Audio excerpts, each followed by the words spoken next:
With that, let's bring in Senator Bill Cassidy, who sits on the Senate Finance Committee, the Senate Joint Economic Committee. So it's great to have you on because of those committees that you sit on. We know you know what you're talking about. Before we get to your thoughts on this bill, can you just give us a timeline on when it might pass and what today is going to look like on the Senate floor?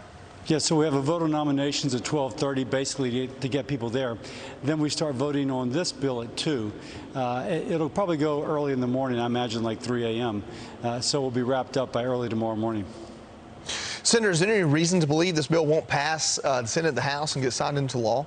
Well, it's going to pass. By the way, it's going to pass the Senate. They wouldn't bring it up if they didn't have the votes. There's enough sweetheart deals in there to make people comfortable that their particular interest is taken care of if you're on the left side of the aisle. On the House, it's a different story. Over August, the American people have a chance to speak to their elected representative. And if she or he is a Democrat, you can remind them that you're voting for or against them in November, and you're concerned this will raise inflation even more. Now, if you do that, they only have to lose 2 or 3 or 4 of those House members, and it fails on the House side.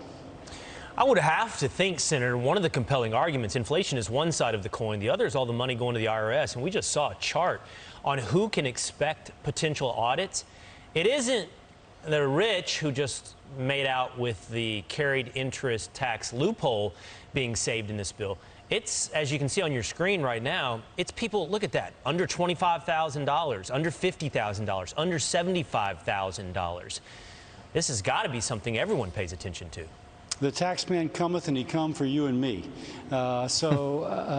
Clearly, if they're going to shake that much money out of the American people, it's going to touch everybody. But let's just speak about that a little bit more. They're using that extra funding for IRS to say that they have an additional net $120 billion or so in savings. But the CBO in the past has always said that's not true. It's an accounting gimmick that if you say you're going to do it, it doesn't materialize.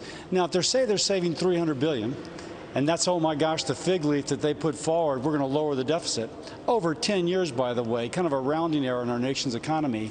But $120 billion is coming from something the CBO is going to say, not really, guys. You're trying to pull a fast one on the American people. It further calls into question any rationale they have that this will lower inflation. Let's move on to this, Senator. Taiwan says these Chinese warships, warplanes and ships are conducting attack simulation exercises, and we're learning this as the Pentagon chief's calls to China are now going unanswered. We have some intel sources that are telling Fox News that China could attack Taiwan before the 2024 election, and the reason they would do that is because they would want to get it done when President Biden is still in office. Do you think that timeline is accurate? What are your thoughts on that? I think anyone guessing the motivations of the Chinese is guessing into a black box. Xi Jinping is in trouble. He's mismanaged their economy. They're actually shrinking. If you can believe it, they haven't for a long time. People are sick of being locked down, and whenever he unlocks, they have so little natural immunity and their vaccine doesn't work that a lot of old people die. So I think he's doing this to kind of rally the base, if you will, so that he can get reelected. I wouldn't be surprised if they're floating rumors like that. All I can say is that we have to project strength. China takes advantage of weakness. Whatever we do, we cannot appear intimidated. I would think we want to project smart strength.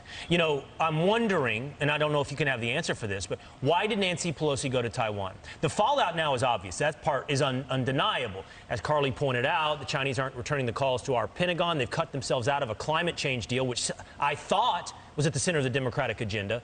They're going to stop regulating fentanyl. I don't know if they ever were before coming into the United States. They're cutting off and ramping up their aggression right now. So what did we get out of it? What did we get out of Nancy Pelosi's trip? I don't know what we got out of Nancy Pelosi's trip, but I think we're getting a lot out of what China's doing. It shows the vulnerability of our economy and our people to what Chinese actions are. And we need to have a coherent strategy going forward that punishes China for the things they're doing just as normal course. If they're allowing the chemicals to come to Mexico to make the fentanyl, which is coming across our border, by the way, we had 100,000 Americans die from overdose last year. Or if they're allowing pollution to enter into the atmosphere, which floats over to the United States on the trade winds, then we have to put a tariff in place for the pollution that they're putting up into the atmosphere. We need to have a coherent strategy which pushes back upon what China is doing as a normal course of action. Senator, last week, Republicans took a PR hit, what looked like they were blocking the Pact Act to get votes on 3 amendments that didn't pass anyway. But now President Biden's postponed the signing of this bill by a week. If you heard Jon Stewart last week, you all are the devil incarnate for not voting this the first time. Why is Biden taking another week to sign into law and get this going? Because they're more interested in marketing than they are in governance. Yeah. He's more interested in having a Rose Garden ceremony than, oh my gosh, we got to get this right out the door. It's a good bill in the sense that we've taken care of veterans who had burn pit problems. I'm a doctor. I understand those issues. We tried to make it better. That would make it more fiscally accountable, but the Democrats didn't want that. On the other hand, they are more interested in marketing than in governance, and the president is showing that by this decision.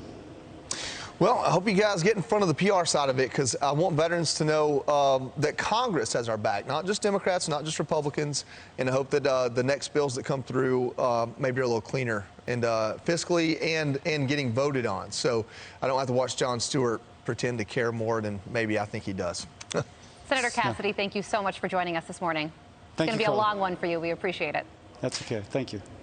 I'm Steve Ducey. I'm Brian Kilmeade. And I'm Ainsley Earhart. And click here to subscribe to the Fox News YouTube page to catch our hottest interviews and most compelling analysis.